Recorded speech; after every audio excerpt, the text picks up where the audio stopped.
Hello, good evening, everybody. Dear colleagues, friends, on behalf of the Emirate Neurology Society, the EMINS, and myself, it gives me a great pleasure to welcome you and thank you for joining this webinar, which is organized by Novartis and endorsed by the EMINS. It's a collaboration between the Emirate Neurology Society and Novartis. Thanks for both of them.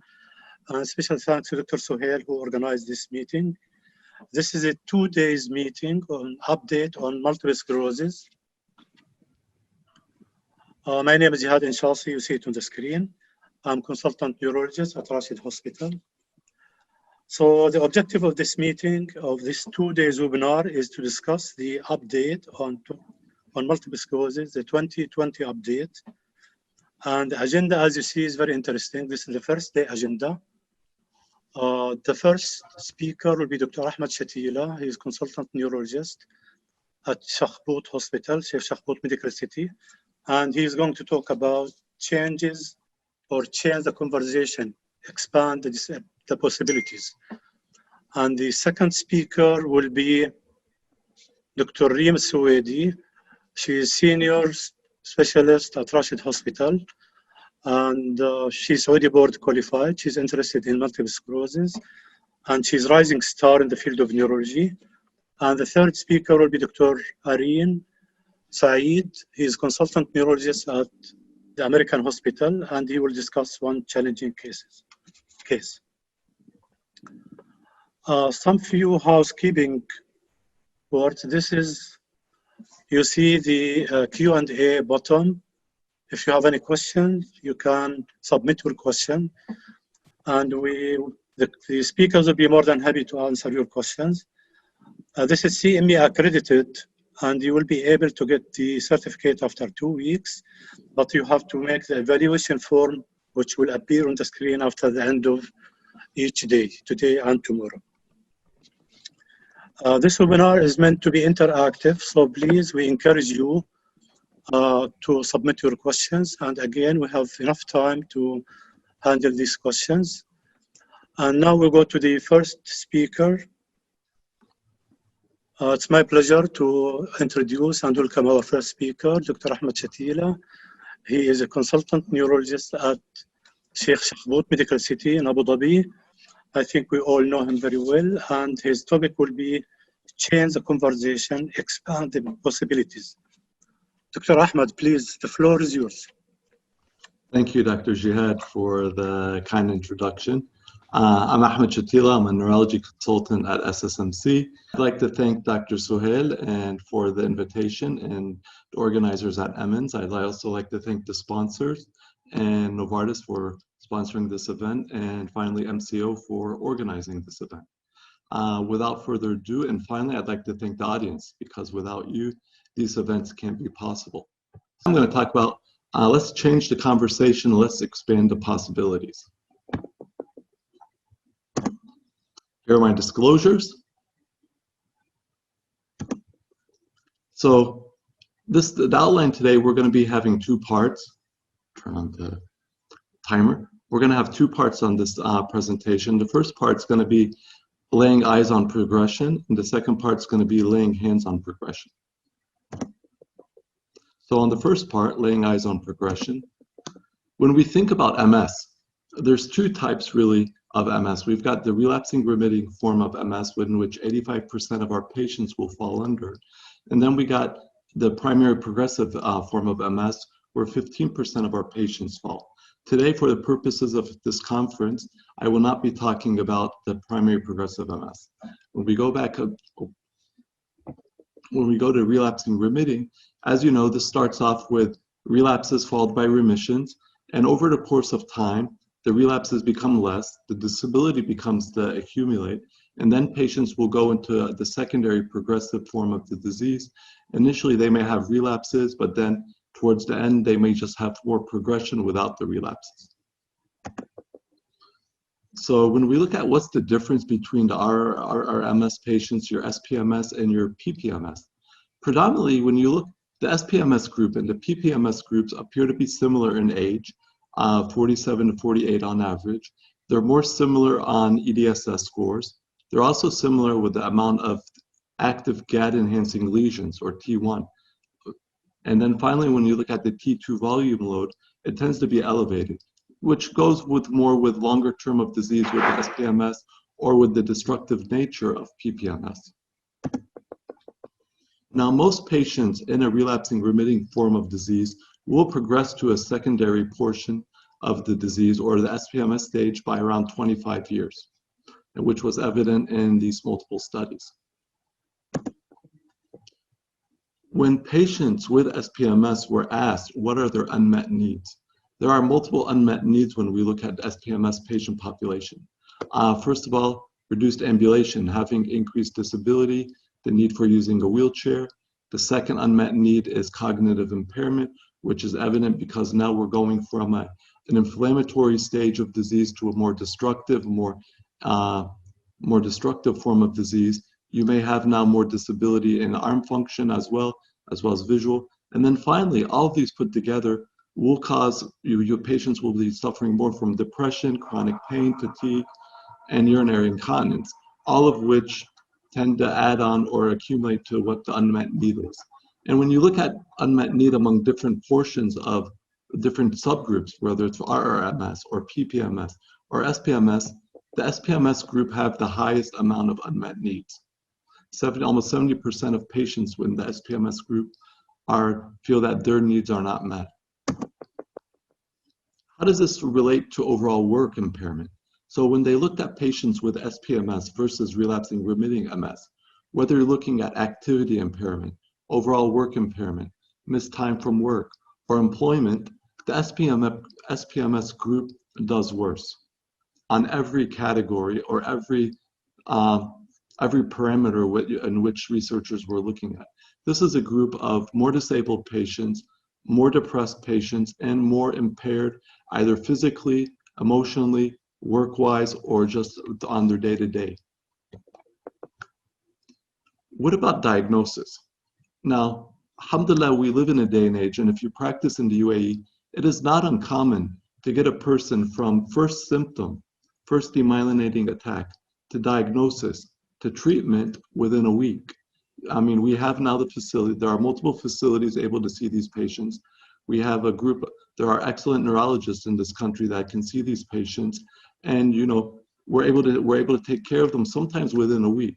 When we go to the SPMS group of patients, they can go 3 to 4 years before they are even diagnosed. I mean, in one study, there was 4 years difference in time from their last relapse to when they were diagnosed with SPMS. And then there was 3 years. Even when the physician thought that the patient was entering SPMS, it still took 3 years to go from, I think you have SPMS, to, okay, you are SPMS, and what are we going to do about it? So overall, there is a big treatment lag when you look at the SPMS group of patients versus the relapsing remitting group of patients. And what does this equate to, or what does this come down to at the end of the day?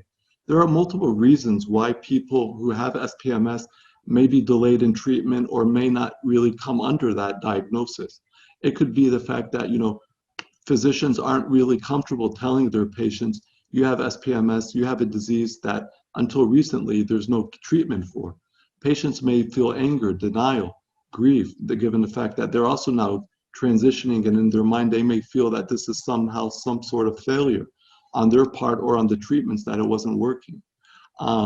Family may have a burden as well.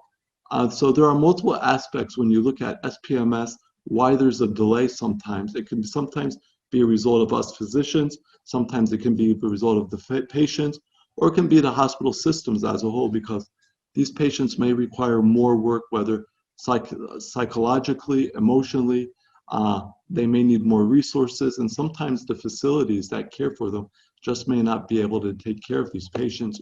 And there has been, when you've looked at studies, there have been multiple studies showing that people with SPMS are delayed later, are diagnosed later, and as a result are treated later.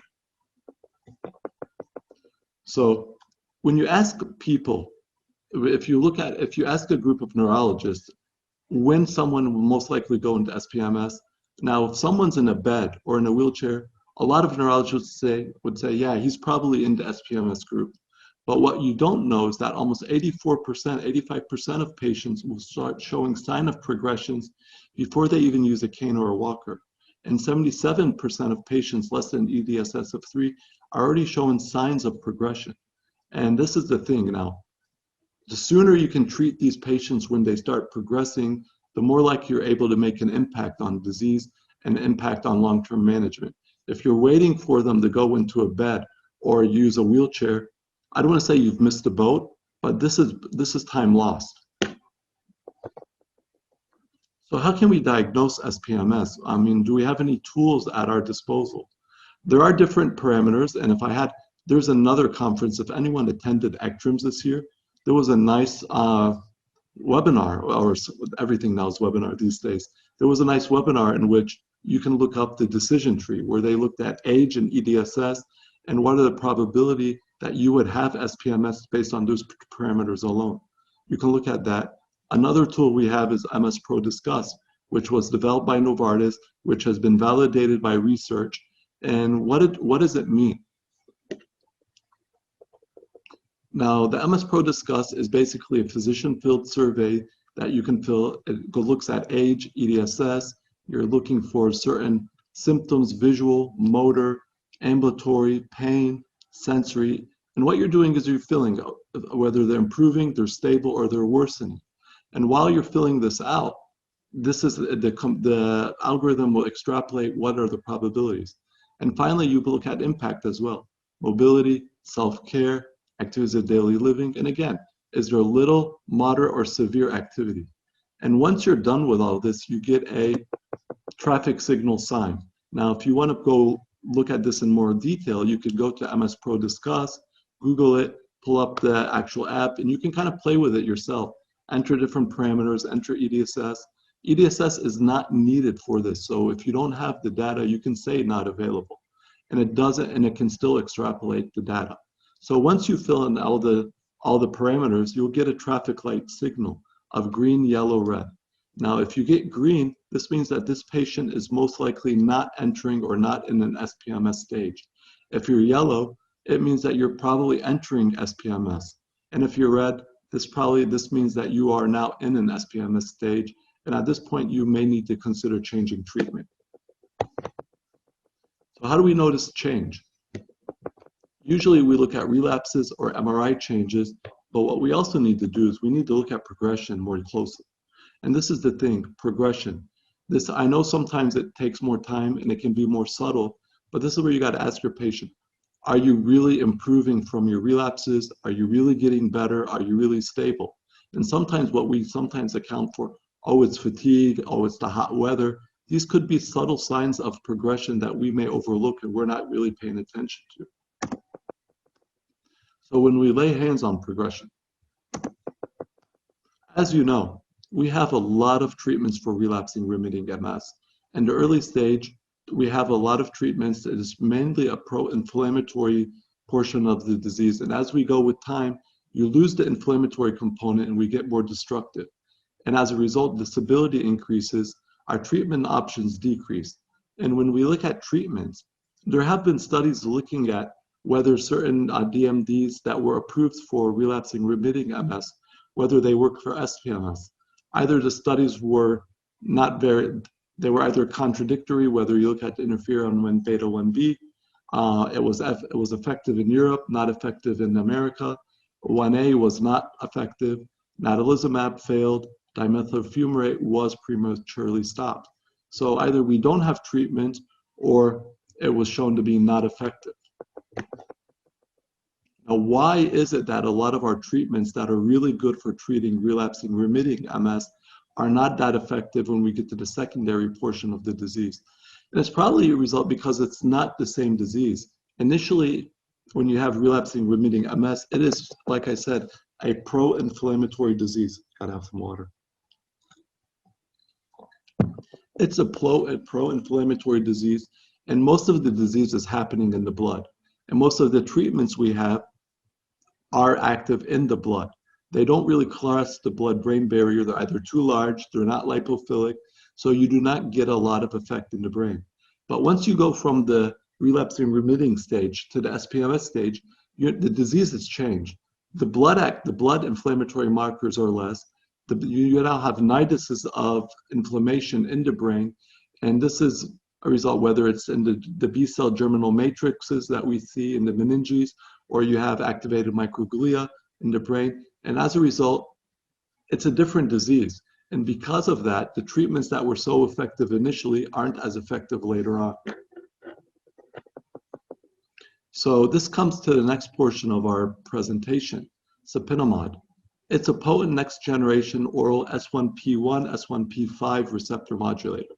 Now, for those of you that don't know what an S1P receptor is, it's a sphingosine phosphate receptor, which is ubiquitous on different cells in our body: cardiac, lymph nodes, lymphocytes, CD4 and B cells. That's within the blood or extra brain tissue. And in the brain itself, it actually shows receptors on your neurons, your astrocytes, your oligodendrocytes, your microglia. So it is ubiquitous throughout the brain. And this is the second generation chemical, which was the father of it was fingolimod, which we use now for MS. Its potent activity against S1P1. It is also it's been shown safety, and we know the pharmacokinetics. And as I was saying, it does have activity against CD4 cells. It also targets the memory T cells and the B cells within the 4 to 6 hours after the first dose.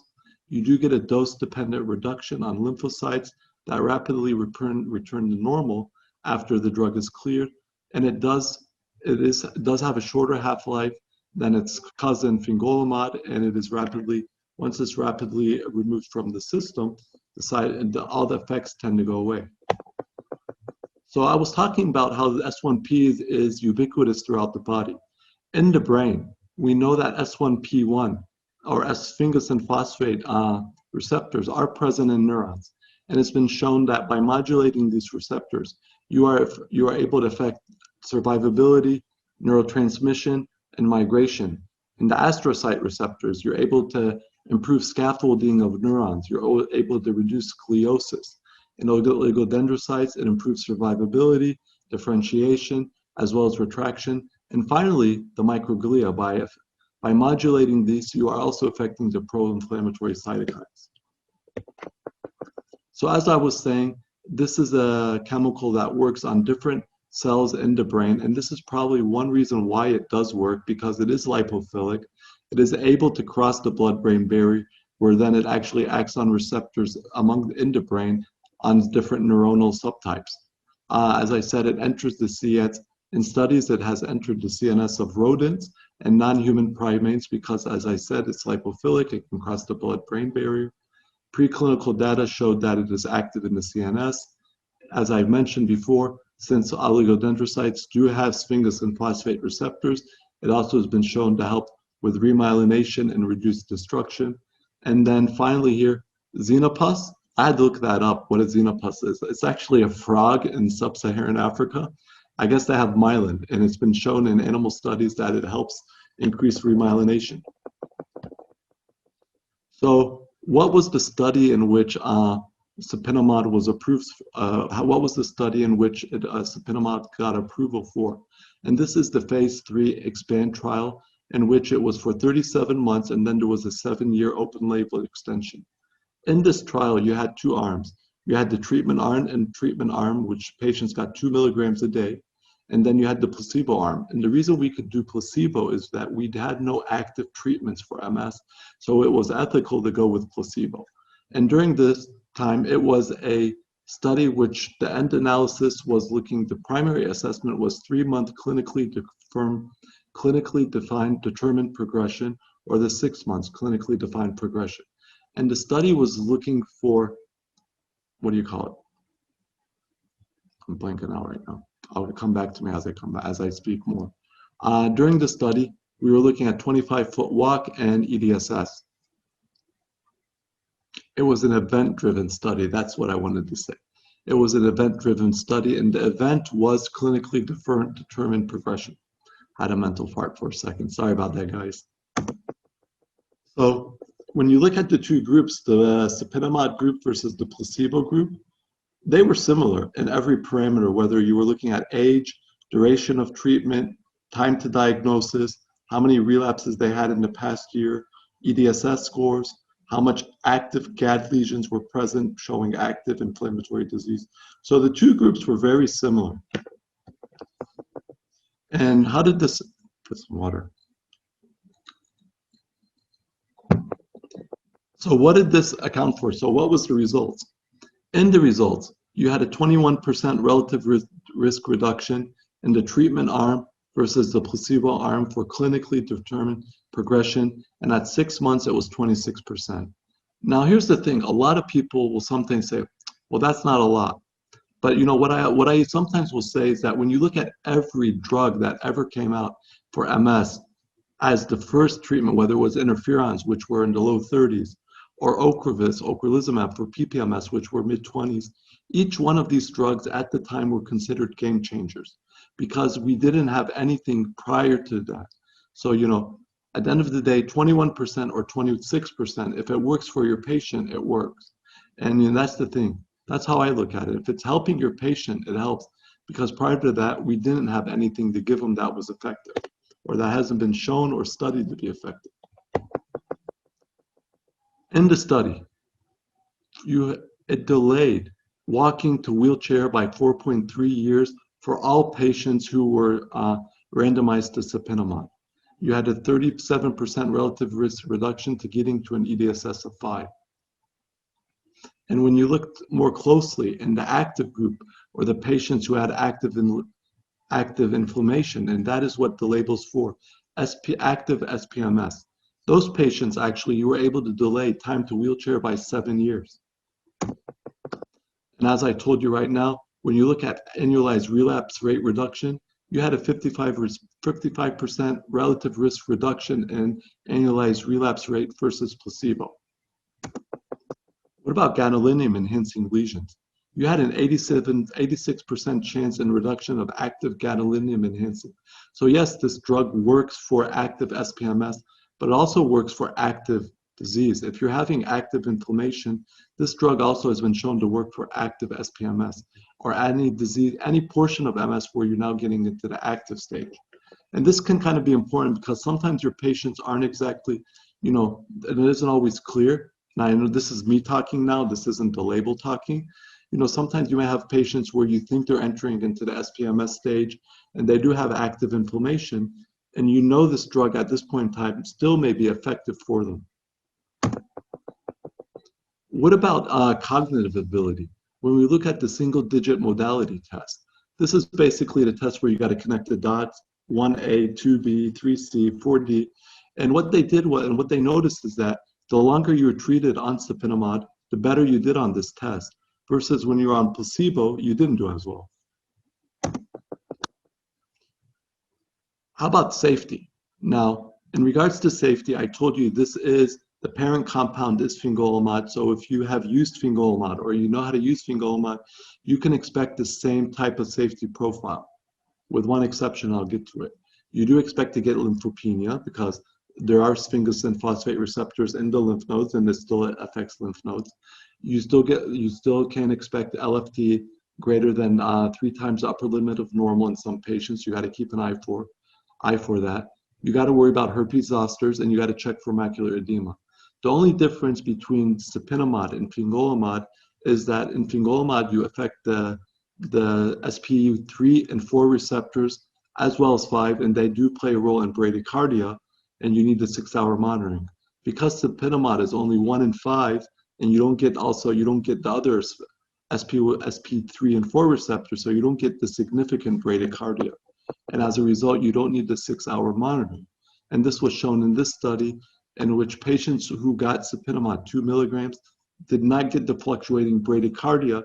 And as a result, that is why you do not need to do the 6-hour dose monitoring for first dose of sapinamide, unless you have cardiac risk factors or you have a high risk of cardiac issues. So in conclusion, what have I shown or what have I told about today? At the end of the day, this was the first drug, and it is the only drug that was actively looked at in a phase 3 trial for SPMS. And what you showed, you had a 20% relative risk reduction in clinically defined progression, 3 months, 26% at 6 months. It has also been shown to reduce relapse rates of 55%. You do get a change in brain volume, 23% reduced brain volume, or a better brain volume than placebo. It improves cognitive speed, as I told you, with the single-digit modality test, and time to wheelchair, 7 years for active SPMS patients, people who had active inflammatory, active GAD. And the safety profile, what I have told you. So now, what do you need to know before you prescribe Siponimod? You need to check the cytochrome CYP2C9 system. This is a test. So why do you need to check for this? Because this drug is metabolized by the cytochrome 2C9 system in the liver. And because of this, the dosing will change. This is a service offered by Novartis. In it, you will get allelic testing, whether your patient's an extensive metabolizer, an intermediate metabolizer, or a poor metabolizer. Now, I currently have 2 patients that I'm working up on Siponimod. One of them turned out to be an extensive metabolizer. The other one is an intermediate. So because of that, we'll go to the next slide. If you are an extensive metabolizer, you can take 2 milligrams per day, but you can't take 2 milligrams right off the bat. You got to get a dose titration. So initially go with 0.25 for the first 2 days, 0.5 milligrams for third day, 0.75 for the fourth day, 1.25 on the fifth day, then you go 2 milligrams thereafter. If you are an intermediate metabolizer, you still get titrated. You go 0.25 the first and second day, which is shown on this graph. You take 0.5 on the third day, 0.75 on the fourth day, 1.25 on the fifth day, but then you go back to 1. Now, why do you go up to 1.25, then you go back to 1? I'm not quite sure. And I actually asked Novartis that same question. Why do we got to go up to go back down? That's how the drug was studied. So you do that. It does come in a kit by itself, so your patients can easily take the medicine. So as I told you, your pre-initiation screening, you got to check the blood. You got to check your CYP2C9 genotype testing, which is available by Novartis, free for your patients. You have to check that your patient is not pregnant, and you have to do the cardiovascular assessment, which is an EKG. Now, if you've missed 4 doses of Siponimod, you got to start all over. And if your patient needed to be monitored for 6 hours, you need to do that again. As I told you, assessment prior to first dose, this is just a repeat of what I've just said. So before you start the first dose, you need to check the CYP2C9 genotype, which is again offered by Novartis free of charge for your patient, and they will come to the house and they will check it. Your CBC was checking what their baseline lymphocyte count is. They need to go to ophthalmology to rule out macular edema. Cardiac eval, ECG. You need to make sure that, just like fingolimod, you need to make sure they're not on any neoplastics drugs. They are not immunosuppressed. If they're not VZV immunized, or if they're not immune to VZV, you do need to vaccinate them, first with their first dose, then you repeat a booster dose 6 weeks later, and then I usually wait 6 weeks after their booster dose to start the medication. And then you get a baseline LFT. So with that, I will tell you thank you very much, and I finished at 24 minutes, 52 seconds. Thank you. Thank you, Dr. Ahmad. Very nice, informative lecture. Please stay with us to the end because some questions will be directed to you. And now we move to our next speaker, next topic. It's my pleasure to invite and welcome Dr. Reem Suwaidi. She is specialist neurologist at Rashid Hospital. She's board certified and she's promising in the field of multiple sclerosis. She's very active in seeing patients, involved in research, publication. So it's my pleasure to have her with us. And her presentation will be very hot topic, MS and COVID in COVID era. So Dr. Reem, the floor is yours, please. Thank you, Dr. Jihad, for this kind introduction. Okay, good evening, everyone. I'm glad to present for you MS and COVID-19 era. I'm Dr. Reem Suwaidi, neurologist in Rashid Hospital. So, as usual, to start with a case, just to get things interested. We have a 33 years old Emirati man who came with a history of recent relapse. That was brainstem including diplopia, ataxia in February 2020. He received IV methylprednisolone with partial recovery. He presented to our hospital for further management of his disease. He gave us a history of dizziness that started in 2011 that did not improve completely and was there. Since 2015, he's been having some urinary and sexual dysfunction as well.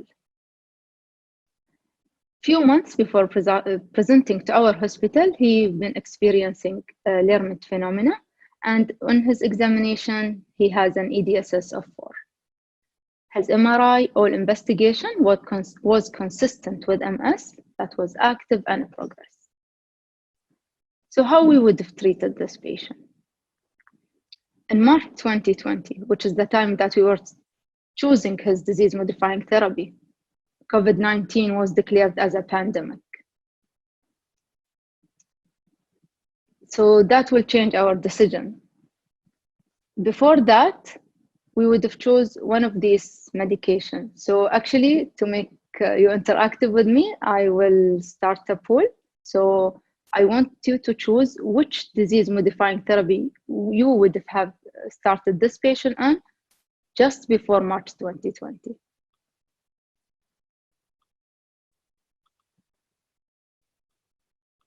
So you have the poll now, question 1. So think before March 2020, what you have chosen this patient on.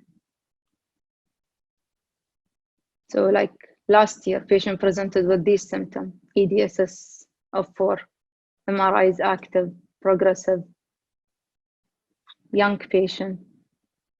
What was your choice?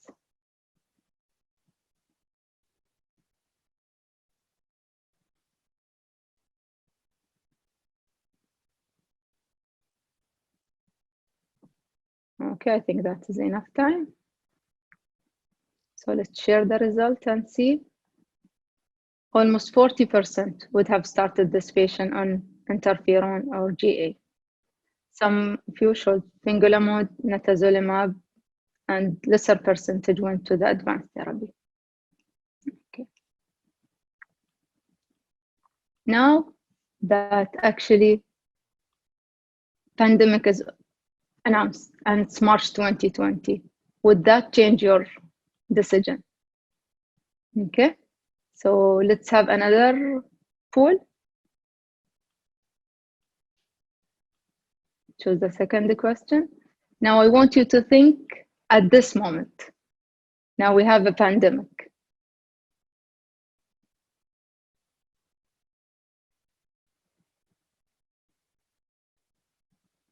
Few more seconds.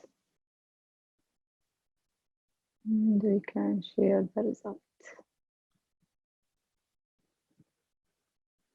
Okay. I think they did not notice that the first question was before the pandemic. This is my, okay. I asked Dr. Jad. I think that's because March 2020 was there. Yeah, it should be reversed. Okay, no problem. Go ahead. Yeah. No problem. We'll continue so they will know the point of that. So resuming. Actually, delaying treatment or de-escalating. Okay. De-escalating therapy, switching to immunomodulatory disease modifying. That might lead to delay adequate treatment of our MS patient. Because COVID-19 is actually with us for months now, and potentially it might continue for years. And number of confirmed cases are past over 39 million globally, and more than 1 million deaths was actually there. So the national professional bodies, the patient organization, they responded very rapidly in issuing a guidelines that was actually only a few months published after declaring the pandemic, mainly focusing on the disease-modifying therapies that we'll be speaking about later on. So we can go through initial observation of some publication study that was published 2 months after declaring pandemic. We have from the Pacific Northwest, where they reported 8 of their MS patients who had COVID-19 infection. Mostly they were female, as usual, aged from 35 to 74, and most of them were relapsing remitting MS. most of them had a lower disability scale, exception of 2 who had 7.8 and 7.5 and 8.5 EDSS. They were in different disease-modifying therapy, some injectable, 2 were in dimethyl fumarate, fingolimod, and tropinilamide, and 1 of them were not receiving any disease-modifying therapy. Their COVID symptom lasted between 6 to 28 days, and most of the patients did not require hospitalization. Only 3 they were, and 1 of them were mainly for observation. 2 patients of the reported 8 patients died actually, and these 2 patients were severely affected with both COVID-19 and MS. They were the patient with increased EDSS score, and they have other significant comorbidity. Both of these patients had a low lymphocyte count, and 1 of them had increased LFT. These mainly were a response to COVID-19 infection, because prior to the infection itself, their laboratory testing were within normal. So most of their patients remained on their disease-modifying therapy without interruption, and because most of them had a mild COVID-19 infection. The fatal outcome, as we said, were more with the advanced MS and advanced infection as well. However, these observations were lacking the disease cell-depleting therapy, so we cannot generalize their observation. So another observational study from NYU with a bit larger population, they had 76 patients. As usual, more are relapsing remitting MS, and of them, 84% were on disease-modifying therapy, and 44% of them were on anti-CD20 therapy. 13.5 was an S1P receptor modulator. So what did they observe? That the most common symptom of COVID-19 were fever and cough, but 21% of them had some neurological symptom that's coinciding with the infection itself. 23% were only hospitalized, but 10% has actually critically ill illness. And what was their feature that was reported? Actually, patients who were at older age, who had a lot of comorbidities, have progressive disease, and the non-ambulatory status. But none of the associated factor was because of the DMTs that require hospitalization or fatal outcome. So in conclusion, from this observational study, most of MS patients who had COVID-19 did not require hospitalization despite being on DMTs. As we said, 44% were on anti-CD20. The factor that was associated with critical illness was similar to the general population. MS itself and DMT was not a predictor for poor outcome. But as always, we need a larger data, something more. So we'll move to the COVISIB registry, where they actually reported 347 patients. The mean age was 44.6, with a female predominant of 249 patients. The mean disease duration were 13.5, and among a subgroup of the disease course, the relapsing remitting has the majority of patients. Their EDSS were ranging from 0 to 9.5 of median of 2. And 82% were in disease-modifying therapy. So that's a large number of patients on disease-modifying therapy. And we can see here more than 15% were on advanced therapy, ocrelizumab, rituximab, cladribine, and alemtuzumab. They also reported the other significant comorbidities of these patients, and their COVID-19 diagnosis was made on the polymerase chain reaction, their COVID-19 typical symptom, and the CT chest finding. So, why did we choose this study? Because we wanted to associate the disease, if there is any association between disease-modifying therapy and severe outcome. So the main outcome of this observational study was the severity of COVID-19, and it was assessed on a 7-point ordinal scale ranging from 1 to 7. 1 will be no hospitalization required, no limitation of activity. 7 is death. The cutoff score was 3, where the patient will be hospitalized, but no need for oxygen supplementation. The interesting finding in this graph is the differentiation between the patient with no treatment and the patient who was on disease-modifying therapy. Actually, the no treatment group has a worse COVID-19 outcome. 46% were scored 3 and above, comparing to 15.5% only in a patient who are receiving disease-modifying therapy.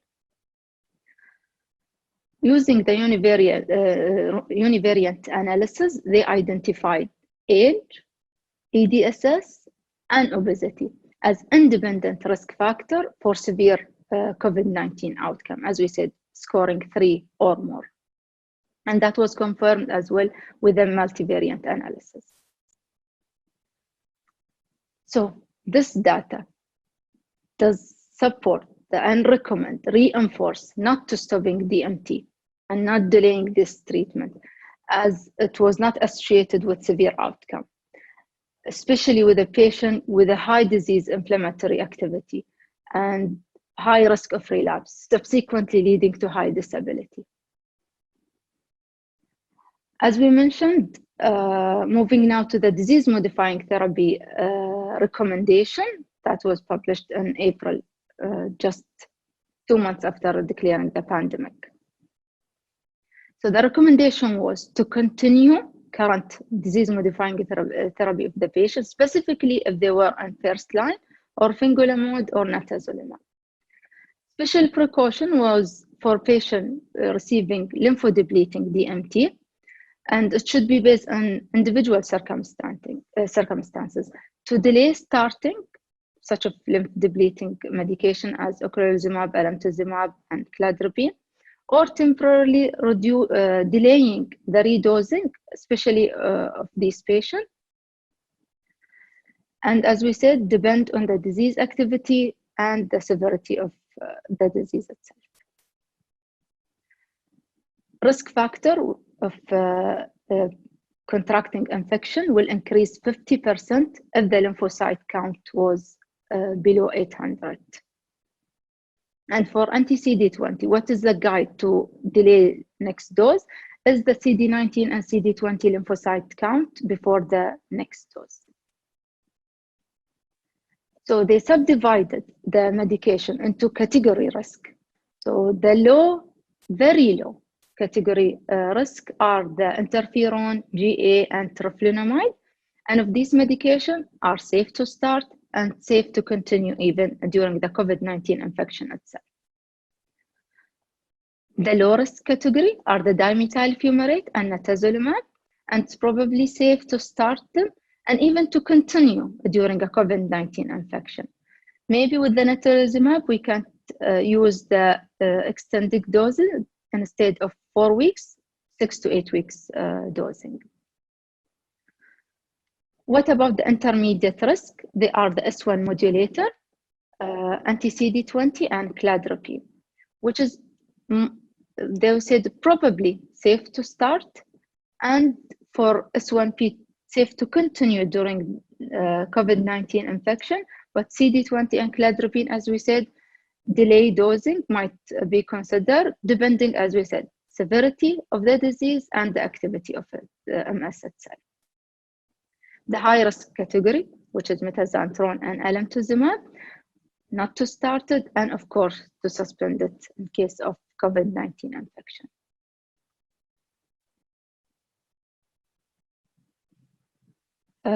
Going to a recent published article regarding treating MS during the COVID-19, general advice regarding special precaution for our MS patient.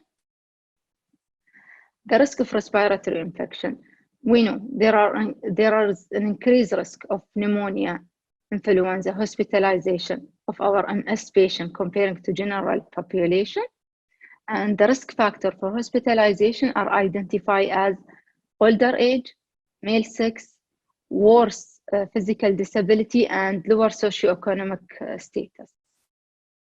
What are the general advice that we should tell our patient? Of course, recommending social distancing, hand washing, educate them about the symptom of COVID-19 infection itself.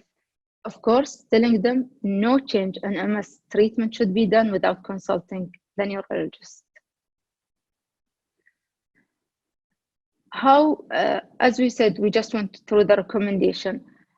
The recommendation is continue during mild infection, not to stopping our DMT, unless patient has severe or complicated COVID-19 infection that require hospitalization. Stopping treatment during that period can be considered, and restarting after 4 weeks or when the symptoms are fully recovered. Keeping in mind S1P modulator and natalizumab having a rebound MS activity after this stopping period. What about managing a patient without COVID-19 infection? So our MS patient came with an acute relapse. We know the short-term IV corticosteroid to hasten the recovery. It's associated with increased, unfortunately, herpes virus reactivation. And before giving the IV methylprednisolone, a screening of a COVID-19 infection should be done for each and every patient. How did COVID-19 change our service delivery to the patient? Most of the center, as well as our center, are using telemedicine to reduce hospital visit. What are the other parameters that can be done is delivering medication to the patient doorstep, as well as delaying follow-up MRI of a stable patient, reducing the laboratory monitoring of a patient who are stable, as well as using high-dose oral corticosteroid instead of IV, as it's shown to be equally effective, as well as reducing, as we said, spacing up the infusion to reduce the load on the infusion center, especially if they are underemployed. These are mainly the general advice and how the COVID-19 actually changed our understanding of delivering the service to the patient. Thank you.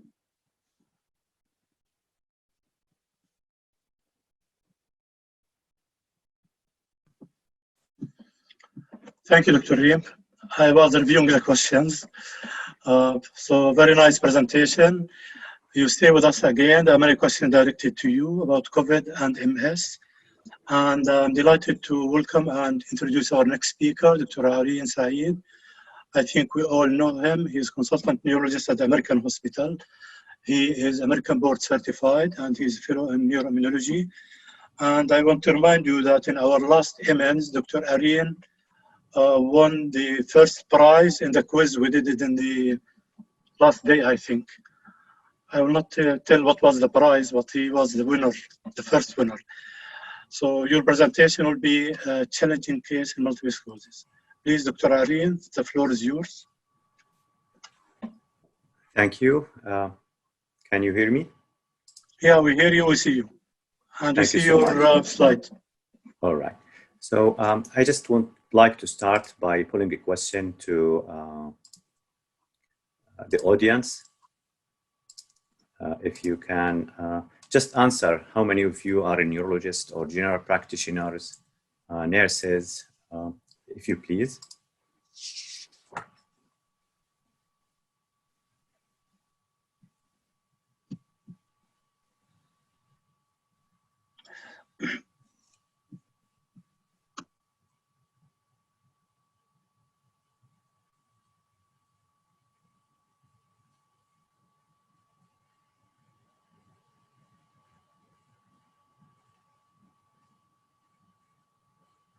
Okay, so roughly speaking, 10% neurologists, 10% general practitioners, many nurses, almost 30%, and others could be medical students or pharmacists or other healthcare allied people. Thank you. Okay, so Allow me really to thank you all, first the organizers for inviting me to be part of this program. I'd like to thank also the audience for attending this program. And I was assigned to give a talk about challenging MS case and management.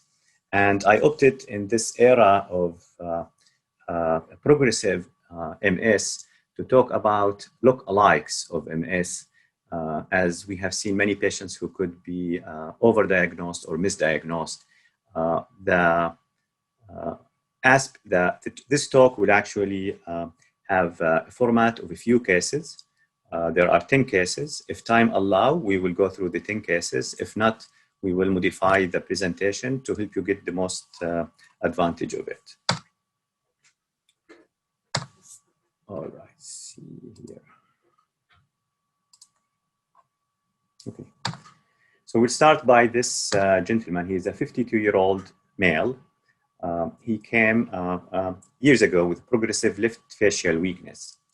Weeks and months after, he started to have progressive left-sided weakness and slurred speech.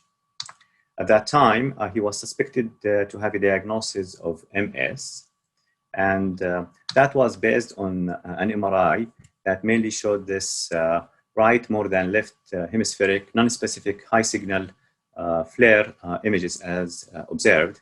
And he was initially thought to have PPMS and was initiated on interferon beta-1A and monthly steroids years ago, when there was no therapy for primary progressive MS. His exam revealed no significant visual field defects. He has no optic neuritis. He was inattentive, had spastic dysarthria. There was associated left facial weakness and left spastic hemiparesis with normal right side and normal sensory exam. So if we look back at his imaging studies, you can see these high signal abnormalities and his C-spine, T-spine were normal.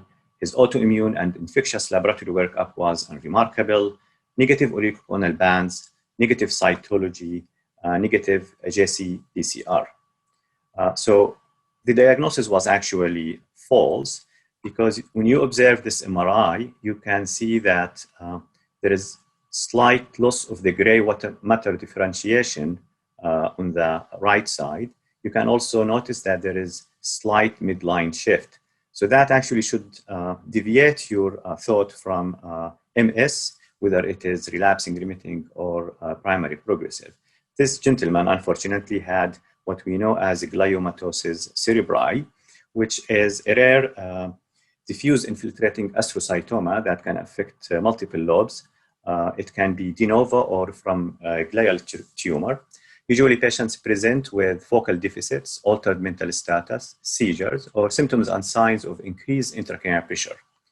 The major differential should be MS, vasculitis, and progressive multifocal leukoencephalopathy. MRI is a better modality in diagnosing these patients than CT scan. Remember that 2/3 of these people can have non-enhancing lesions, but usually there is loss of a gray-white matter differentiation. Treatment is whole brain radiation. That's why he did not respond to the standard interferon therapy or other MS therapy. Prognosis usually 14 to 18 months survival, but there are some papers that report 9 to 36 months. I'd like to take you to the second case, which is a 41-year-old male. He came with a progressive left upper and lower extremity stiffness and weakness.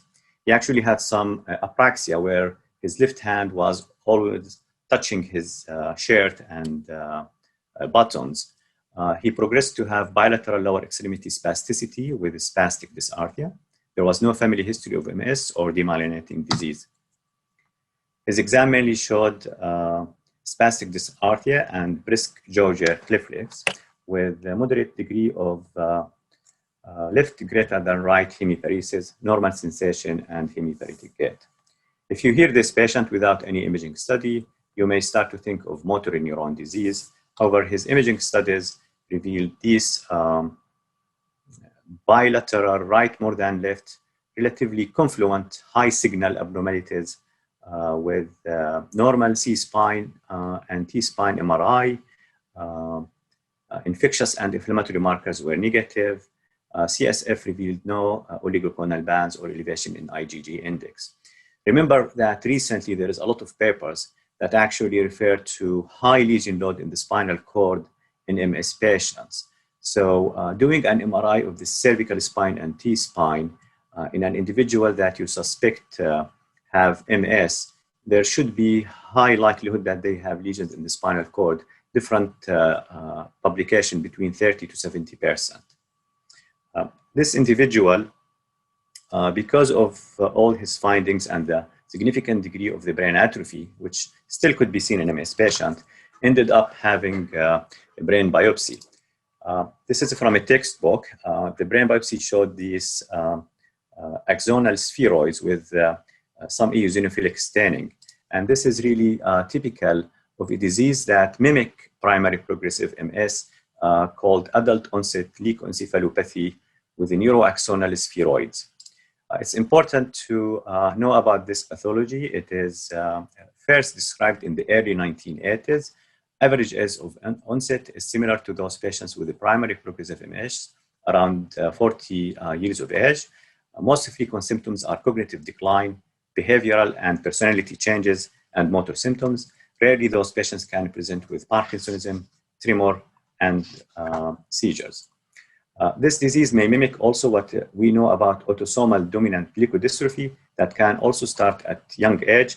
However, autonomic dysfunction is not common in adult onset leukoencephalopathy with axonal spheroids, and also cognitive dysfunction is uncommon, on the other hand, with autosomal dominant leukodystrophy. The latter could also be associated with middle cerebellar peduncle lesions on the brain MRI and involvement of the corticospinal tract and thinning of the cervical spinal cord on MRI images. Let's move to the third patient, who is a 59-year-old gentleman, had progressive gait abnormality and slight personality change for 1 year. He was having frequent falls, sometimes a tremble when he stands and does lawn work. He received steroids and that didn't help him. We will come to his imaging studies to explain why did he receive the steroids. On his exam, he was dysarthric. He had a combination of spastic and hypophonic voice. He had normal motor exam reflexes, bilateral plantar reflexes, and had ataxic wide base gait. This is his MRI of the brain. You can see typical high signal abnormalities on bilateral middle cerebellar peduncles. This patient also had few lesions in the deep white matter, but they were non-specific. But some people could believe that they are MS demyelinating lesions. Further testing to this patient, including the routine tests that we do for infectious etiologies like Lyme disease, angiotensin-converting enzyme for sarcoidosis, other inflammatory and autoimmune markers, all of them were negative. And further, his CSF analysis was negative. Now, we have to talk about the differential diagnosis of middle cerebellar peduncle lesions. There are common causes, such as demyelinating disease or ischemic causes or neoplasm. There are less common causes and rare causes. I would like to show you just a few slides here about this case one. He's a young man with multiple sclerosis, presented with ataxia. You can see high signal abnormality on T2 images, in addition to incomplete enhancement or partial enhancement. This is a gentleman who was in his 50s with multiple risk factors, case B, who had acute dizziness and loss of hearing related to stroke in the ICA territory. You can see his diffusion-weighted images and ADC maps that correlate with cytotoxic edema. The third gentleman is a gentleman with case C, who was in his 50s, developed a slight left facial numbness followed by weakness related to glioblastoma multiforium. And case E is a patient who had Susak syndrome, who had, it's a lady who had a gradual loss of vision, encephalopathy, and also hearing loss. We can see also patients with other neurodegenerative diseases can have middle cerebellar peduncle, like this patient who had cerebellar atrophy, enlargement of the ventricles, and also bilateral middle cerebellar peduncle lesions. Now back to our case, going through all this differential, she actually had fragile X tremor ataxia syndrome, which is an X-linked disorder related to expansion of the CGG repeat in the familial mental retardation 1 gene. Usually patients present with ataxia, tremor, Parkinsonism, dysautonomia, and cognitive decline. Women may be affected, and common MRI finding is the cerebellar and middle cerebellar peduncle hyperintensities. Going through these cases, I hope will help all of you to recognize that when we see progressive patients with coming over time and some typical lesions of the brain MRI, we really should do the workup, and always, especially if their oligoconal bands are negative in the spinal fluid, just to be open-minded that the diagnosis of PPMS may not be the case, and we should search for other possibilities. This is a case of a 60-year-old female, had a progressive gait unsteadiness for 3 years. Over the last 3 years has been using a walker, and for the last year has been wheelchair bound. She had again gradual dysarthria and dysphagia, and had no bowel symptoms but some urgency-related incontinence. She had normal mental status exam. There was a gaze-evoked nystagmus with no limitation of extraocular eye muscle movement. She had normal motor, reflexes, and sensory exam, but mainly with truncal ataxia. I believe all of you should know this patient. This is the MRI showed atypical, non-specific high signal abnormalities in the deep white matter. You can see other findings that there is slight midbrain and cerebellar and also upper spinal cord atrophy. These lesions are not typical of MS.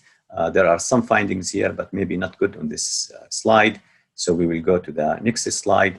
This is a patient who had multiple system atrophy with typical bilateral middle cerebellar peduncle lesions, cross bun sign, and cerebellar and pontine atrophy, in addition to enlargement of the fourth ventricle. These are patients who all of you know present with Parkinsonism-like picture. They are poorly responsive to L-DOPA. They have early autonomic dysfunction and prominent ataxia, and MRI usually reveal the hot cross bun sign and also may show lesions in the middle cerebellar peduncle.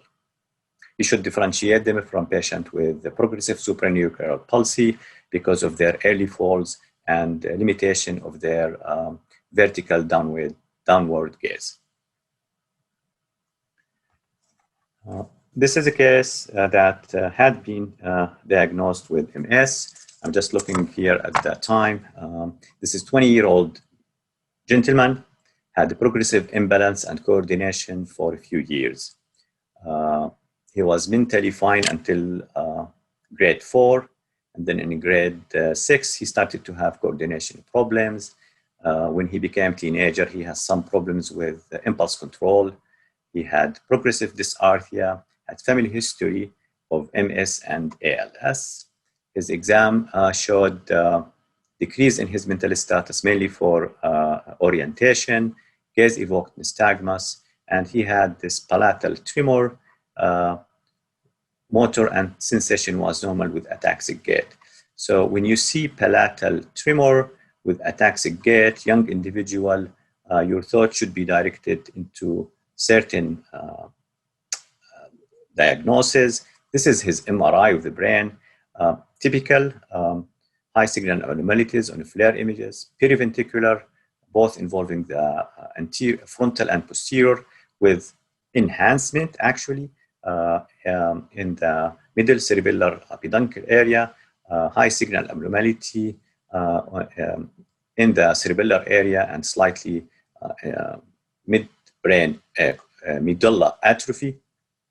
This is a patient that could be diagnosed with MS, but I should have actually put a polling question here to see your diagnosis. This is actually a patient who was diagnosed with a progressive MS, but actually he has Alexander disease. Many of us know what is Alexander disease. It's a progressive disorder of the astrocytes. Usually there is a mutation in the biliary fibrillary acidic peptide. It's an autosomal dominant disease. There are variants of infantile, juvenile, and adult forms. The adult type is usually the one that present with bulbar signs, hyperreflexia, ataxia, autonomic dysfunction, and sleep apnea. So sleep apnea and palate myoclonus in this age should lead to the diagnosis or thinking of Alexander disease. Let's move on. I will actually go now to this slide. This is a very beautiful picture from Jordan, one of the touristic sites. This is Wadi Al Mujib, a small river that ends up in the Dead Sea. Hopefully, travels will be lifted soon so we can go back to visit home. Now, this is a lady in her early 50s. She came with a progressive weakness in the left lower extremity for 3 years. Then the year before her presentation had weakness in the right leg. Her exam showed at the time she was in a wheelchair. She has intact horizontal eye movement and no bulbar findings. Her upper extremity exam was intact, and mainly the physical findings were involving variable degree of weakness in her lower extremities, and there was a slight increase in tone in the lower extremities. This is her MRI. It showed this tiny one periventricular high signal abnormality on her brain MRI, one posteriorly also, and one not typical periventricular also was noted, couple of T, one black holes, and her cervical spine was clear except at the area of the degenerative disc disease. There was high signal abnormality, but if you can look here at her T-spine, maybe the projection is not good and you cannot see it, but there are high signal abnormality in the mid to lower thoracic spine and here in the upper thoracic spine. So this is a patient who came with a progressive neurologic dysfunction over a course of more than a year, had one lesion on her brain MRI, at least one, and a couple of lesions in the spinal cord, fits the diagnosis of PPMS, primary progressive multiple sclerosis. Could there be another diagnosis or not? So other tests were done to rule out mimics. So her cell count was relatively normal. She had one CSF oligoclonal band, although there was identical band in the serum. Her IgG index and IgG synthesis rate were also within normal limits, and her aquaporine 4 and MOG antibodies were unremarkable, and other inflammatory autoimmune markers were all negative, including paraneoplastic panel. This is the 2017 McDonald criteria for diagnosis of multiple sclerosis in patients with a progressive course, primary progressive MS. We know that these patients should have 1 year of disability progression, whether it is retrospectively or prospectively determined, such as this patient, plus 2 of the following, either 1 or more lesion in the typical locations of MS lesions, periventricular, cortical, or juxtacortical, or infratentorial, in addition to at least 2 or more lesions in the spinal cord. The presence of CSF oligoclonal bands is also another supportive paraclinical measure. So having 2 out of 3 plus the 1 year of disability progression gives us in her condition the diagnosis of primary progressive MS. I will not go through these slides, but we know that there are one approved treatment for primary progressive MS, which is ocrelizumab. We know about all this data. And I'm glad also that there are currently treatments for secondary progressive MS patients that we can add to our army to defeat the disease. In conclusion, it's important to have an open mind when we see patients with progressive central nervous system disorders. Remember that the differential is very wide, and you should focus on detecting the clinical symptoms and the signs to narrow your differential and come to the right diagnosis. Saying all of this, I'd like you to maybe tell me if you know where this beautiful picture is from. Maybe we can go all to it. Maybe it's in Emirates. So please go ahead and tell me what you believe. So we have almost still people are chipping in their votes. Okay, so there is about 40% of people saying this is Wadi Shawka in Ras Al Khaimah, UAE. Almost 25% King Talal Dam in Jordan, 20% in Georgia, and 10% in USA. We are almost 45% now in UAE. We'll end the polling here to save time. Actually, this is a picture from the beautiful Jordan. This is King Talal Dam in Jordan. I wish I have this home here or this one here. So saying this, thank you all for being in this program. If you have any questions, please don't hesitate to ask. Thank you. Thank you, Dr. Aryan. Please stay with us. There are many questions, and those who are directed to you will be mentioned. I want to remind the audience about the evaluation form at the end, so you can get your CME certificate. We have many questions actually here in the Q&A questions box. We'll start from the beginning. There's a doctor here. He said, I'm consultant ENT surgeon, and I come across a lot of multiple sclerosis cases, and they come with complaints of dizziness and diplopia and headache.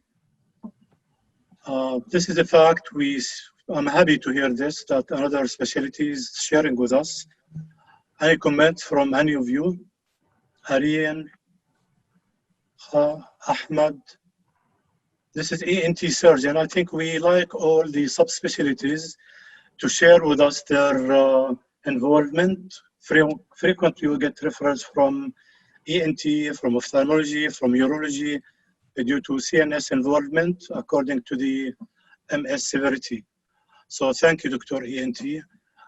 Another question, they want the studies or presentations. So I think the MCO will take care after permission from the speakers. The next question is, I guess this is to Dr. Reem. What's your impression about COVID, influence, or multiple sclerosis? I don't hear Dr. Reem. I think she answered this. Dr. Reem, are you there? Yes, as we said. Yeah, so this question, what's your impression about COVID, influence on multiple sclerosis cases? Most of our MS patients behave similar to general population, even if they were on disease-modifying therapy. The exception will be patients who are severely affected by MS, who are advanced MS. They might have a more complicated COVID-19 infection. Okay, there are many. Thank you, Mariam. The next question to you may be also the role of steroid in MS during the COVID. You presented this slightly, but maybe you can summarize it. Steroid in MS during the COVID.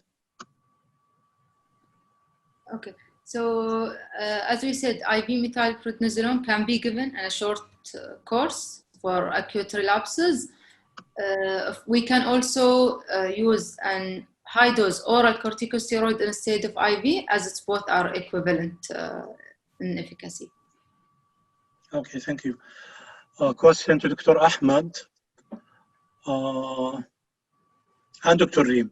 Is COVID-19 vaccine safe for MS patients? We know the vaccine is very good, but MS patients are groups, so please. Yes, we assume that MS patients behave similar to general population in regarding to vaccine. It is the disease-modifying therapy that might change their response in producing antibodies. So it should be individualized, depend on the disease-modifying therapy that they are receiving. Thank you. Ahmed, any comments? What I would say is, unless I'm aware, they haven't published the results of the COVID-19 trials in the UAE. So I usually tell my patients to wait until we actually have efficacy and safety on the vaccine that's being offered, because we're still learning. And then, as Dr. Reem had mentioned, just because we have a vaccine, the medication you may take may affect your ability to make antibodies. And so I would say let's wait first for the data to come out, and then it should be a case-by-case status, but where you look at what drugs they're on and how it may affect. So I say wait for now until we have more information. Yeah, thank you. Don't forget that DMDs may inhibit the vaccine effectiveness on the body, so we have to be cautious till it is tested in this subgroup. Exactly. Question here, what is the good anti-inflammatory drug for a female 13-year-old diagnosed recently with MS, relapsing remitting, and she had optic neuritis? So we're talking about pediatric MS. I can answer part of the question. The approved pediatric therapy in this heavy lesion-load patient, active disease, is fingolimod. Gilenya has been approved in 2020. And interferons approved for a long time, for many years, for pediatric use. Maybe any comments from Ahmed or Reem? So as you had said, Dr. Jihad, thanks for answering the first part. Yes, if you want the FDA-approved medications, the only one FDA-approved is Gilenya. You have the interferons as well. There have been some case reports looking at natalizumab as well as dimethyl fumarate. There is a study going on with Aubagio called Terry Kids, but that result is not out yet. They're currently evaluating, but that is a study that's ongoing. But to my knowledge, ocrelizumab, there's no studies. Rituximab has been used in children. Alemtuzumab has not been used in children. And cladribine as well has not been used. Yeah, thank you. Question here, please, any idea about the number of MS patients with COVID came to Rashid Hospital and which DMD mostly they were on and what was the outcome? To answer this question, we have more than 10 patients taking DMDs, they got COVID, all of them recovered fully. One of them was hospitalized. Quarantined actually for 2 weeks, and all of them recovered fully.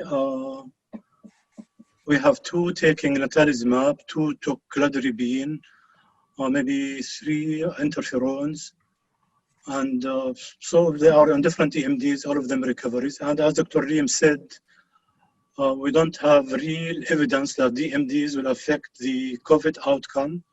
On the contrary, we have some DMDs which may positively affect the terminal stage or the pulmonary stage, the autoimmune stage, especially Gilenya and natalizumab and interferon. They may affect the pulmonary autoimmune phase of COVID-19. So we are looking for registry in the UAE and in the Gulf to collect number of patients taking DMDs and they got COVID at the same time to see the outcome. So far, we have some webinar a week ago with some people from different countries in the Gulf, and there were no mortalities. All of them recovered fully.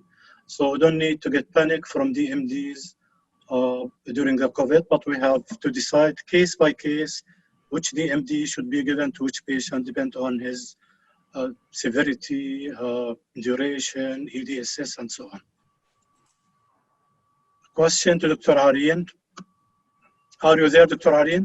Yes, yes. Is MS curable disease? We don't have a cure for MS. We have medication that can modify the course of the disease. So if we used to have 50% of patients progress to secondary progressive MS after 15 years of their disease without treatment, now with these immunomodulating agents in general, that 50% is only 20% now with the use of all these therapies. Until now, we don't have a curable treatment. Thank you, Aryan. There's one question here. How common is MS in UAE? I think it's coming from different country. I can tell about 2 published studies, one from Dubai, one from Abu Dhabi, that the prevalence was 55 to 60 per 100,000, and the incidence was about 6 to 7 per 100,000 per year. This is many years old. The Dubai one was published in 2011, official study approved by ethical committee, and the Abu Dhabi was published in 2015. I think both studies should be updated. So hopefully this answered the question. The next question is, can someone recommend on cytometry protocol to sort astrocyte and microglia? This, for sake of time, we'll skip this question. If we have time later, we'll come to it. What about pregnant and non-pregnant women attending gynecology clinic? How to triage patient to refer home to neurologist as early as possible? What are the warning signs that make suspect MS? So the lady is talking about gynecology. Any warning symptoms from gynecology clinic and patient having multiple sclerosis? We have to go to the presenting sign and symptoms, motor, sensory, optic. I'm not aware there's gynecological presentation of multiple sclerosis. Any comments on this question? We know the ophthalmology, the ENT, the urology, the radiology, they refer cases to us. Gynecology, they don't refer cases to us because I'm not aware there's any complications of MS. Unless sometimes if there are some of our gynecologist colleagues who do urodynamic studies. So maybe if they have patients who come with genitourinary symptoms, maybe they can refer if they suspect neurology. Yeah, this patient will go to the urology usually. Yeah. Before coming, we got many referrals from, you are right, they have spastic bladder or dyssynergism in the bladder, so they come to urology or to us, or urology even, or nephrology. We have 10 minutes, so we try to cover the coming questions. For the audience information, there will be 2 lectures tomorrow. One about the MS mimickers given by Dr. Mustafa, and the other one will be MS and infertility by Dr. Susan. So if you have any question related to these topics, we can wait till tomorrow. Yeah, and please allow me here to, I did speak to Dr. Mustafa Shakra, and our presentations are completely different. So he will talk about completely different subjects, so it will not be a duplicate. You are right. I'm just imagining because I see 50 questions here, so I'm afraid that many questions will be related to this. So I'm telling the audience, mimickers and fertility, MS, will be answered tomorrow. The next question to Dr. Ahmad. Thank you for your informative lecture. I am MS and I'm a secretary. I'm still recovering from my last MS patient last week attack, and my neurologist wants to change my medicine beta-ferron since 2006. I have fear to go for change, but at least now I understand how things are progressing. Why my doctor wanna make this step? So she's taking interferon, she's progressing. What do you think, Dr. Ahmed? Should she stay on interferon? Her doctor recommends to change it. Yeah, thank you, Dr. Jihad. Yeah, I'm reading the question right now. I think it's more of a comment. I think the patient's just thanking me for the lecture, and now she understands her disease more, and thank you. And I understand how things are progressing and why my doctor wants to make this step. So I'm assuming by the question that she now understands the thought process of her doctor. At least that's how I understand it in the sentence. You're welcome, Mona, for the thank you for the attending and thank you for the comment. But whether you need to switch or not, I mean, again, as we say, this is a case-by-case decision. It depends on how you're progressing, what your lesions look like, when your last attack was. So it's hard to really say if you should or should not based on a webinar. This is something you need to discuss with your physician, or you need to see a neurologist who sees patients with multiple sclerosis to further elaborate on this question. But thank you Yeah, it for seems Betaferon was working well for you for some time, but now there are more stronger medication suits your progression. So definitely, it seems you should escalate your treatment. We have more than 20 DMDs, more than Betaferon, and came after Betaferon. In the 90s, we have only interferons, but now we have more other medications. Question to Dr. Aryan, the relation between MS and vitamin D deficiency. So it's an association between vitamin D deficiency and MS. We do not believe it is the cause. There are some papers that refer to the possibility that there is a shift between the Th1 and Th2 lymphocytes in patients who are vitamin D deficient, meaning they switch from being anti-inflammatory to pro-inflammatory. But it is not a causal cause, but it is more of an associated phenomena. So patients with vitamin D deficiency are advised to be given treatment, and we use usually 50,000 units. That's 5 with 4 zeros every week. And we like to have their vitamin D in the moderate to upper limits of the normal range. Yeah, I think in addition, the studies, large studies about vitamin D deficiency and disease activity, especially the one done in Australia some years ago, confirmed that vitamin D deficiency may play a role in increasing relapses and increased disease activity. So Dr. Aryan, we said we do always our best to keep the vitamin D level in your blood normal. So 50,000 per week usually is sufficient for majority of people. Here there is one about pregnancy and non-pregnancy. This question can be answered tomorrow. How long physiotherapy do you recommend for MS cases? And for COVID-19 positive cases, do you recommend face-to-face session or telephysician, Dr. Reem? Do you recommend face-to-face visit of patients, or telemedicine is enough for you since you are an expert now in this area? First, telemedicine, telephysiotherapy as much as we can to reduce exposure to other, especially if they are COVID positive, as she mentioned. We would recommend to have continuation of their physiotherapy and not to interrupt it by using telephysiotherapy. Yeah, most of the patients who are stable, they are happy to contact Dr. Reem and to continue medication on the phone or video consultation. And those having some issues, relapse, suspected relapse, Dr. Reem will invite them to come face-to-face to evaluate them. But majority of our patients are happy to have telephone, telemedicine, medication goes home, provided home without any problems. One important question here, anesthesia precautions for multiple sclerosis patients.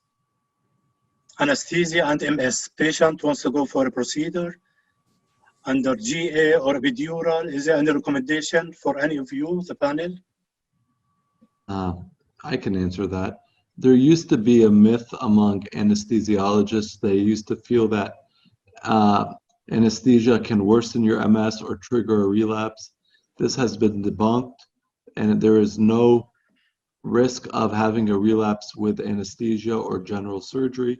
If you need it, you get it. There's no worsening of your relapse or your disease if you have to undergo anesthesia. But that used to be a myth back in the past, in the 50s and 60s. It's no longer true as of these days. We have many, patients with morbid obesity, gross obesity, and they require bariatric surgery, whether sleeve or under GA or whatsoever, because one of the risk factors for MS activation is obesity, so should treat it. And we have many patients in our center underwent sleeve surgery, and they are doing great, actually. So surgery should be actually, again, decided face by face, depends on, is it cesarean section or obesity, or basically, I don't recommend cosmetic surgery for majority of our patients. I tell them, if surgery is needed, you go ahead and we'll speak to your doctor. If it's not needed, then you don't need to go for it. Because sometimes post-procedure, they may get relapses, especially if they are highly active patients. Question to Dr. Reem, specifically it's mentioned. Dr. Reem, in COVID, treatment for MS is same related to medicine or need to add some medicine apart from other COVID protocols like social distancing or wearing masks, etc. So treatment for MS is same related to medicine. I mean, the question here, you continue same treatment on MS or you change it? Question is not very clear. It's from Shajila Raina. If she means the protocol of treating COVID, it's usually with the infectious disease unit from MS point of view. Regarding DMTs, as we said, if it's mild infection, we don't stop it. And if it's severe or require hospitalization, depend on the type of the DMT. But there is nothing, as I'm not sure what she means, of add-on medication. Thank you. So actually, yeah, please go ahead. And I mean, of course, the protocol of social distancing and wearing masks should be there, whether I'm a patient or not. Yeah. Now, the treatment of COVID itself, if you have patient in the MS, usually the IDU will take care of this. And some of the DMDs, as you mentioned, Reem, we continue, especially interferon, Gilenya, if lymphocyte is normal, natalizumab. There are some drugs, some DMDs should be withheld during COVID-19. So cell depleting agents should be withheld during COVID-19 active disease. Till they recover, then we come back to the DMDs. And this is what we do with Tysabri also, natalizumab. One question. Hi, Dr. Moniba. Okay, this is not a question. Highly affected patients with MS, when they get COVID, they can survive without complications. In our center, yes, all of them survived, and all of them continued their treatment, except what Ree mentioned about redosing of cladribine later, initiation of ocrelizumab later, till the patient recover from the COVID. We have 2 patients took cladribine. They got mild COVID, but we did the reinitiation, the second dose or the second year dose. So it should be decided case by case, actually. But if they are mild COVID, we continue the DMDs, especially Gilenya, interferons, and if they have normal lymphocytic count. Question here, because I'm coming. I'm spine surgeon. I was doing minimal invasive percutaneous procedure to left side of the spine, but some was complaining from right-sided before 1 year before. Side lesion. Okay, so he's a spinal surgeon. He did surgery. He discovered that the patient have spinal cord lesion 1 year before doing the surgery. Any comments? I think there's a follow-up comment as well. Can patients have unilateral spine affection by MS for a long time?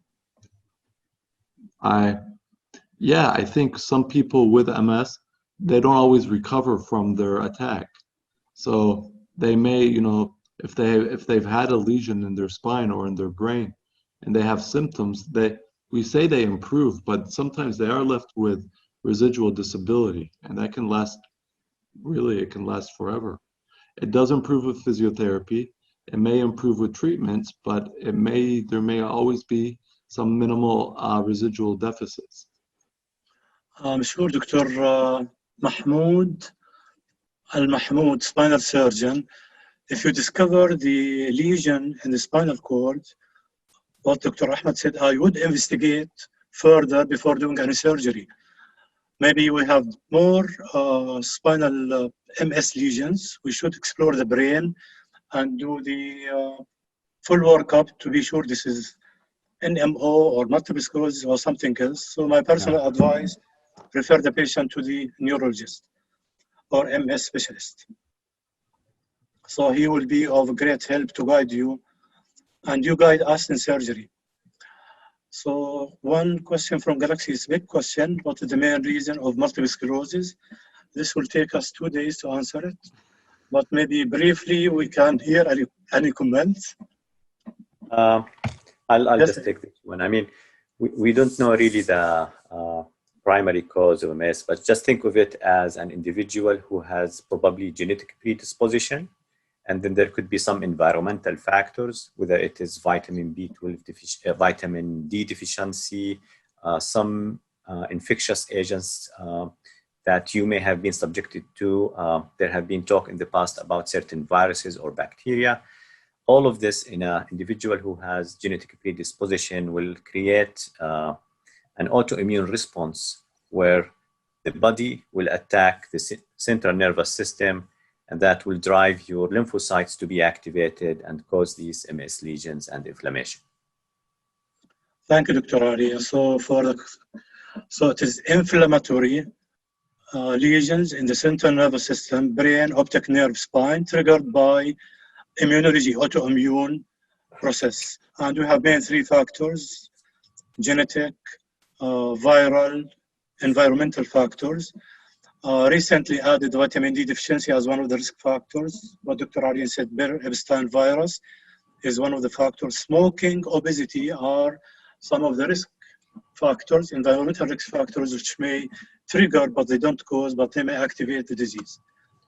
Yeah. We have another, how important is rehabilitation for MS patients? Very important, very important. Studies have shown that physical therapy and rehab can be as effective as medication. So they go together. So if you have MS and you have disability, or you have problems, weakness, rehab is very important. So you should be doing it, whether it's rehab or exercise. Stay active. Yeah, this is extremely important. It's more important than seeing the doctor for medication, to do exercise and follow a rehabilitation program. One question here is MS terminal disease. No, it's not terminal disease. It's not cancer. It does not kill. But what Dr. Aryan said, maybe the lifespan is shortened for some patients who are not treated. The quality of life might be affected, but it's not a fatal disease. We encourage all patients to take their DMDs to avoid going into disability, severe disability, but it's not terminal disease. Those who are not treated, they may progress and they go to a secondary progressive phase with bad EDSS. Their quality of life will be affected and their life might be shortened. The span of life might be shortened, but it's not a fatal disease. Question here, is cypionamide Mizant available, recommended for MS patient following cabbage? Patient having cabbage, open heart surgery, can he take cypionamide Mizant? I would say with... I don't know, it seems. I'm sorry, that's you got to worry about the cardiac issue. At the end of the day, you do have to get cardiac clearance, and we know this even though it's not highly affinitive to the cardiac muscles, it still has some cardiac effect. So if your heart is that weak, I would probably avoid it, or you better get a very detailed cardiac evaluation and stress test. This is not someone that he needs to be checked out fully. And then you have to look at the rest. And then it's still with a big question mark, because I don't know if we have that answer. I think in the trials, I don't think any CABG patient was included, but maybe Novartis can provide more information later. One question here, physiotherapy is repeated. Prevalence of depression in MS, which group of antidepressant medication is preferable? As far as I know, more than 40 to 60% of MS patients, they have depression, and they don't usually tell you, I am depressed. We should ask about it. And presentation can be fatigue, tiredness, abnormal mood, behavioral changes. So definitely depression and mood changes should be directly questioned by the neurologist till we diagnose this, and we have many DMD and many antidepressants can be used. Any additional, because of sake of time, I'm answering some question which I know. Any comments from the panel? Nope, you answered it. Okay, so next question, how do you choose the course of treatment medication to use in specific patients? From Lean Tan, this is a very big question. Should be decided case by case, depends on age, sex, pregnancy planning, heavy lesion load, MRI, disease activity, EDSS.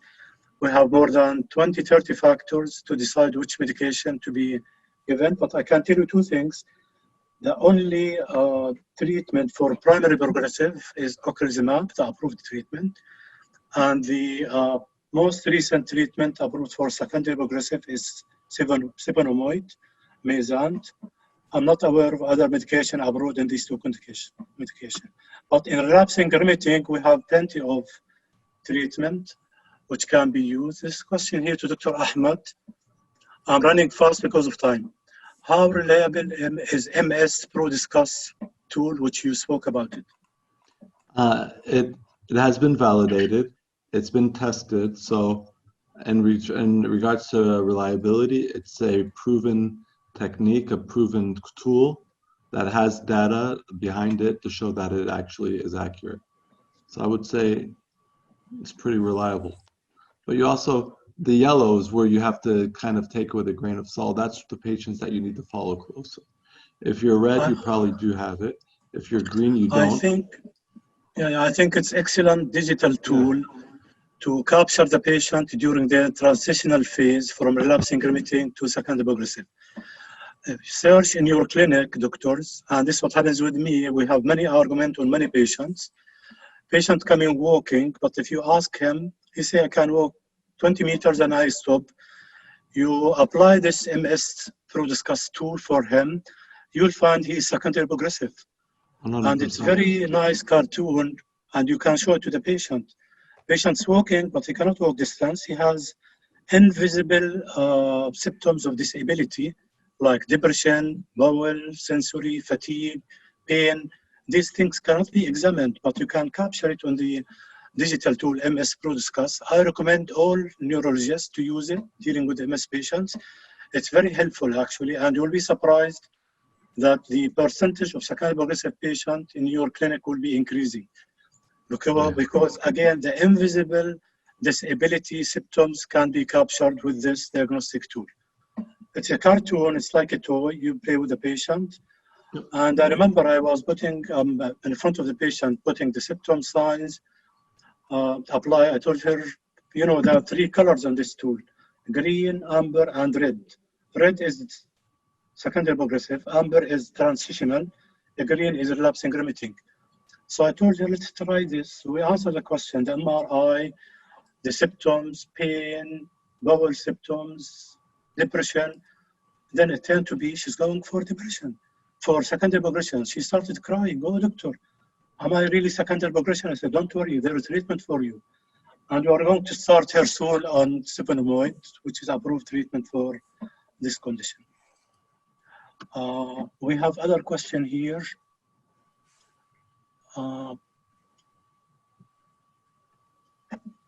Lower levels of uric acid had been found in people with multiple sclerosis. Isn't it, Dr. Aryan? I'm not aware of that. I'm not aware too, Ahmed. I'm not aware, and I don't know what that means. I don't know, there are lower levels, maybe higher levels, But maybe you should provide us with this, Dr. Mahmoud Lukman, with this result. It's interesting to know about it. The next question from Athra Arif. I am a physiotherapist.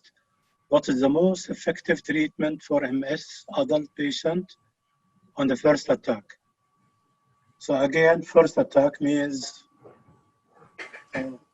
when you say MS, so this is relapsing remitting or CIS, because we stopped seeing CIS. If the CSF is positive, according to McDonald 2017, it goes to relapsing remitting. So all the panels open for relapsing remitting. Any comments from the panel?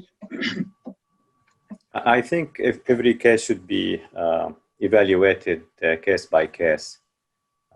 There are many prognostic factors, as mentioned, including the age, the sex, the number of lesions, type of the attack, whether it is sensory or motor, presence of spinal cord lesions or not.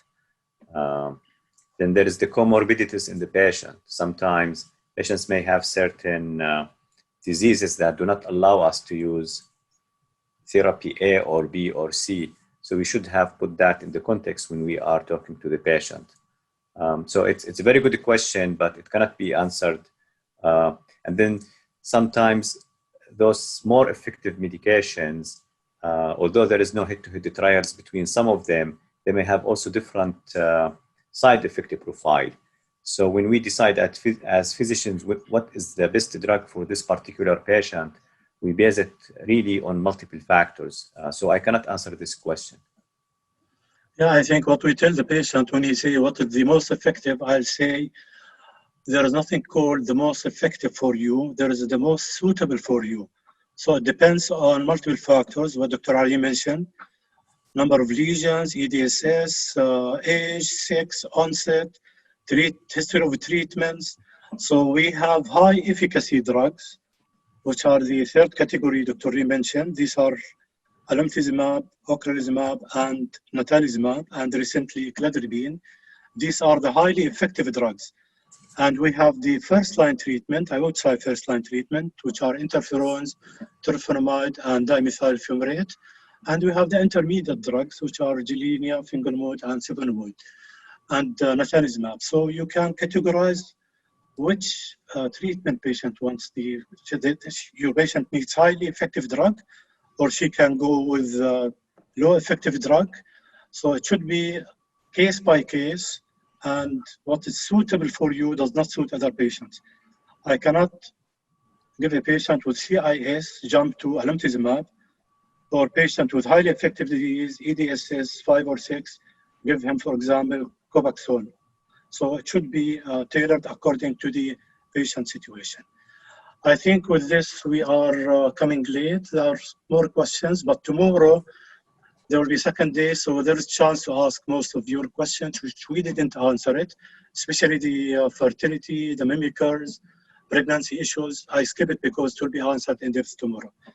And with this, I think we will close this interesting webinar by thanking the speakers, number one, Dr. Ahmad, Dr. Liam, Dr. Aryan, and thank the chairman, of course, and thanking Dr. Suhail for organizing this excellent meeting. And of course, we thank Novartis and Immense, and we thank MCO for their logistic support. Thank you all, and wish you good night. Thank you. Thank you, and good night, everyone.